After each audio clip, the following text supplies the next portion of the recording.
ओम नमः शिवाय। दोस्तों, संसार के कल्याण के लिए जो भगवान शिव ने अनेक लीलाएं की, शिव पुराण में भगवान शिव के दिव्य स्वरूप और उनकी कारणा और भक्ति के भक्तों के प्रति उनके प्रेम का वर्णन मिलता है। तो आज हम सुनेंगे श्री रुद्र संहिता के द्वितीय खंड के 9वां और 10वां अध्याय की पावन कथा। तो ब्रह्मा का शिव विवाह हेतु प्रयत्न। ब्रह्मा जी बोले कि काम ने प्राणियों को मोहित करने वाला अपना प्रभाव फैलाया, तो बसंत ने उनका पूरा सहयोग किया। रति के साथ कामदेव ने शिव जी को मोहित करने के लिए अनेक प्रकार के प्रयत्न किए और इसके फलस्वरूप सभी जीव और प्राणी मोहित हो गए। जड़ चेतन समस्त सृष्टि काम के वश में होकर अपनी मर्यादाओं को भूल गई। संयम का व्रत पालन करने वाले ऋषि मुनि अपने कृत्यों पर पश्चाताप करते हुए आश्चर्यचकित थे कि उन्होंने कैसे अपने व्रत को तोड़ दिया, परंतु भगवान शिव पर उनका वश नहीं चल सका, तो कामदेव के सभी प्रयत्न व्यर्थ हो गए। तब कामदेव निराश हो गए और मेरे पास आए और मुझे प्रणाम करके बोले कि हे भगवान, मैं इतना शक्तिशाली नहीं हूँ कि जो शिव जी को मोह सकूं। यह बात सुनकर मैं चिंता में डूब गया। उसी समय मेरे सांस लेने से बहुत से भयंकर गण प्रकट हो गए, जो अनेक वाग यंत्रों को जोर जोर से बजाने लगे और मारो मारो की आवाज़ करने लगे। ऐसी अवस्था देखकर कामदेव ने उनके विषय में मुझसे प्रश्न किया। तब मैंने उन गणों को मार नाम प्रदान कर उन्हें कामदेव को सौंप दिया और बताया कि ये सदा तुम्हारे वश में रहेंगे। तुम्हारी सहायता के लिए ही इनका जन्म हुआ है। यह सुनकर रति और कामदेव बहुत प्रसन्न हुए और काम ने कहा, प्रभु, मैं आपकी आज्ञा के अनुसार पुनः शिव जी को मोहित करने के लिए जाऊंगा, परंतु मुझे यह लगता है कि मैं उन्हें मोहने में सफल नहीं हो पाऊंगा। तो साथ ही मुझे इस बात का भी डर है कि कहीं वे आपके श्राप के अनुसार मुझे भस्म न कर दे। यह कहकर कामदेव रति, बसंत और अपने मार गणों को साथ लेकर पुनः शिव धाम को चले गए। तो कामदेव ने शिव जी को मोहित करने के लिए बहुत से उपाय किए, परंतु वे परमात्मा शिव को मोहित करने में सफल न हो सके।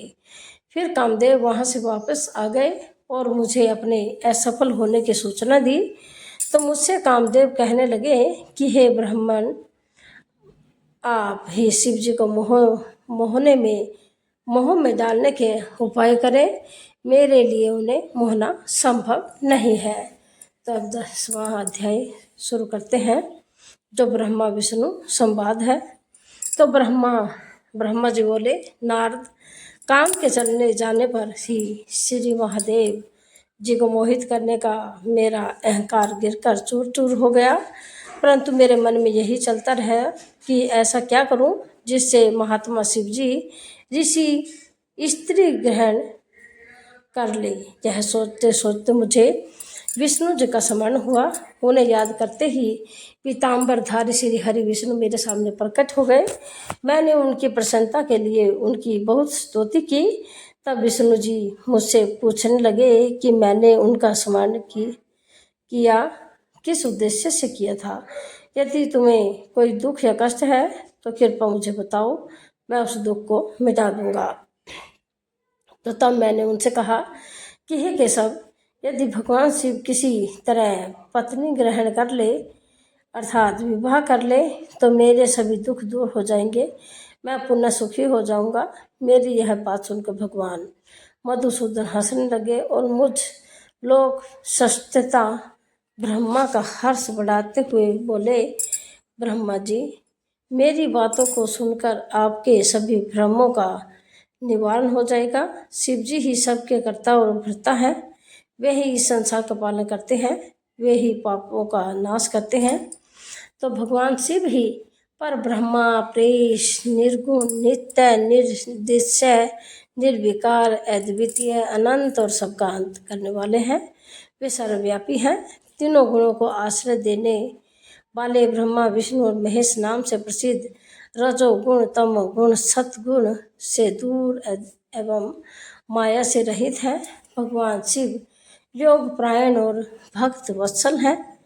हे विदे, जब भगवान शिव ने आपकी कृपा से हमें प्रकट किया था तो उस समय उन्होंने हमें बताया था कि यद्यपि ब्रह्मा, विष्णु और रुद्र तीनों मेरे ही अवतार होंगे, परंतु रुद्र को मेरा पूर्ण रूप माना जाएगा। इसी प्रकार देवी उमा के भी 3 रूप होंगे। एक रूप का नाम लक्ष्मी होगा और वह श्री हरि की पत्नी होगी। दूसरा रूप सरस्वती का होगा और वे ब्रह्मा जी की पत्नी होगी। देवी सती उमा का पूर्ण रूप होगी, वे ही भावी रुद्र की पत्नी होगी। ऐसा कहकर भगवान महेश्वर वहाँ से अंतर्ध्यान हो गए। समय आने पर हम दोनों ब्रह्मा विष्णु का विवाह देवी सरस्वती और देवी लक्ष्मी से हुआ। तो भगवान शिव ने रुद्र के रूप में अवतार लिया। वे कैलाश पर्वत में निवास करते हैं। जैसा कि भगवान शिव ने बताया था कि रुद्र अवतार की पत्नी देवी सती होगी, जो साक्षात शिवा रूप है।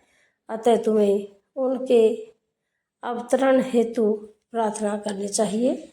अपने मनोरथ का ध्यान करते हुए देवी शिवा की स्तुति करो, शिव की स्तुति करो। वे देवेश्वर जी प्रसन्न होने पर तुम्हारी सभी परेशानियों और बाधाओं को दूर कर देगी। इसलिए तुम सच्चे हृदय से उनका स्मरण कर उनकी स्तुति करो। यदि शिवा प्रसन्न हो जाएगी तो वे पृथ्वी पर अवतरित होगी। वे इस लोक में किसी मनुष्य की पुत्री बनकर मानव शरीर धारण करेगी। तब वे निश्चय ही भगवान रुद्र का वर्ण कर उन्हें पति रूप में प्राप्त हो करेगी। तब तुम्हारी सभी इच्छाएं अवश्य ही पूर्ण होगी। अतः तुम प्रजापति दक्ष को यह आज्ञा दो कि वे तपस्या करना प्रारंभ करें। उनके तप के प्रभाव से ही पार्वती देवी सती रूप में उनके यहाँ जन्म लेगी। देवी सती ही महादेव को विवाह सूत्र में बांधेगी। शिव और शिव जी दोनों निर्गुण और परम ब्रह्म स्वरूप हैं और अपने भक्तों के पूर्णतः अधीन है। वे उनकी इच्छा के अनुसार कार्य करते हैं। तो ऐसा कहकर भगवान श्री हरि विष्णु वहाँ से अंतर्ध्यान हो गए और उनकी बातें सुनकर मुझे बड़ा संतोष हुआ, क्योंकि मुझे मेरे दुखों और कष्टों का निवारण करने का उपाय मालूम हो गया था। तो अब देखते हैं कथा का क्या संदेश है कि शिव पुराण हमें सिखाता है कि सच्ची भक्ति में सच्चाई होनी चाहिए। इसे ही सच्ची भक्ति कहते हैं। अहंकार का त्याग करना चाहिए और हमें धर्म, दया और सत्य के मार्ग पर चलना चाहिए। भगवान शिव अपने भक्तों की रक्षा सदैव करते हैं। जो भक्त प्रेम और श्रद्धा से ओम नमः शिवाय का जाप करता है, उसके जीवन में शिव कृपा का प्रकाश अवश्य फैलता है। हर हर महादेव। कल फिर मिलते हैं।